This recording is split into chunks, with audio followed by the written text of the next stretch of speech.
Quand j'étais à l'école primaire, un jour, ma mère avait perdu des clés.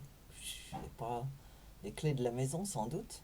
Et elle m'avait envoyé avec mon frère à l'église du village en nous disant, voilà, elle nous avait donné quelques pièces de monnaie et nous avait dit d'aller les mettre dans le tronc euh, de Saint-Antoine à l'église.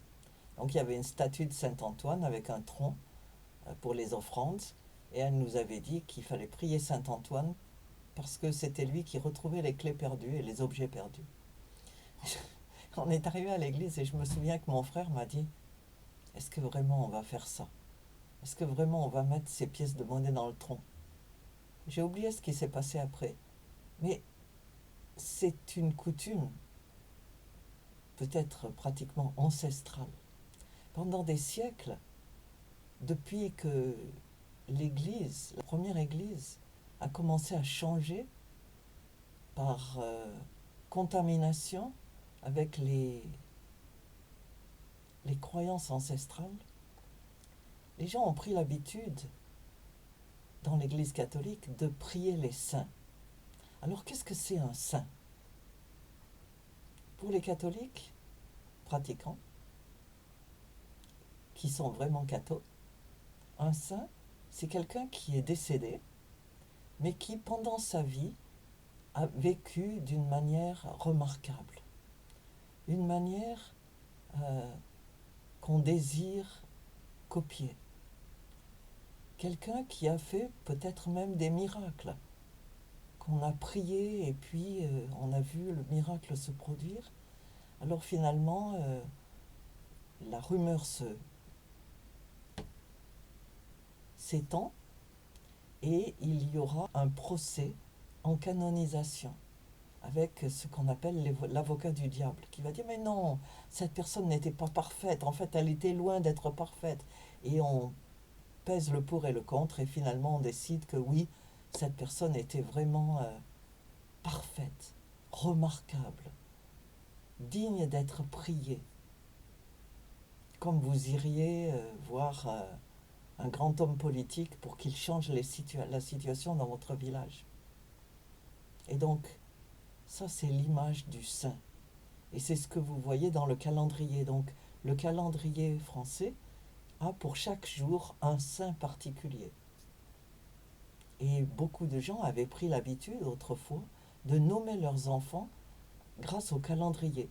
Donc si vous êtes né tel jour, vous aurez le nom du saint ou de la sainte de ce jour-là. Mais est-ce que c'est vraiment ça, un saint? Si vous êtes comme moi, vous cherchez la vérité dans la Bible. Et j'ai découvert que la Bible, en particulier euh, le Nouveau Testament, parle des saints d'une manière très différente. D'abord, toute la Bible, à partir de son début, parle de saints comme place ou personne qui a été consacrée à Dieu. Par exemple, la sainte ville de Jérusalem.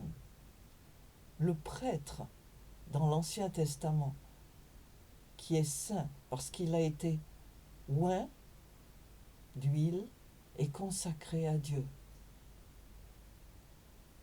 Il y a aussi des saints objets, des objets qui ont été consacrés à Dieu. Et le Nouveau Testament continue cette même définition du saint.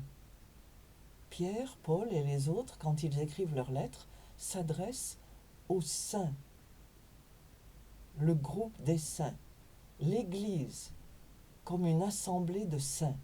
Alors qu'est-ce que c'est un saint?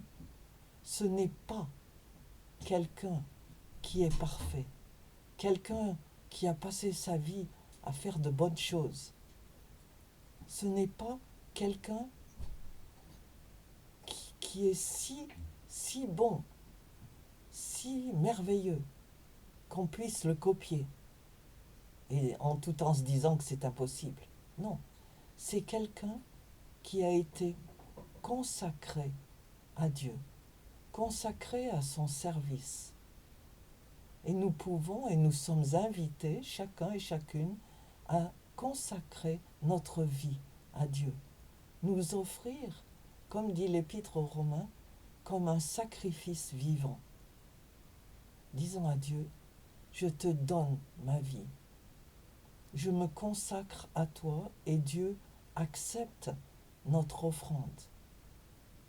Et c'est lui qui nous transforme progressivement. Un saint, c'est quelqu'un qui a été consacré, qui a la marque de Dieu sur sa vie et qui est en phase de développement, en phase d'amélioration, qui devient de plus en plus comme Jésus. C'est ça un saint. Alors, nous sommes tous invités. Êtes-vous un saint? Faites-vous partie du peuple des saints? Je vous invite à reconsidérer tout ça. Vous n'avez pas besoin de vous accrocher à un saint et de le prier. Vous êtes saints, un peuple de prêtres, un peuple de saints, de gens qui sont consacrés à Dieu et qui peuvent s'approcher de lui dans sa présence pour lui parler des autres, pour lui parler de son royaume, pour tenir une conversation, avoir un contact permanent avec lui. Bonjour les saints.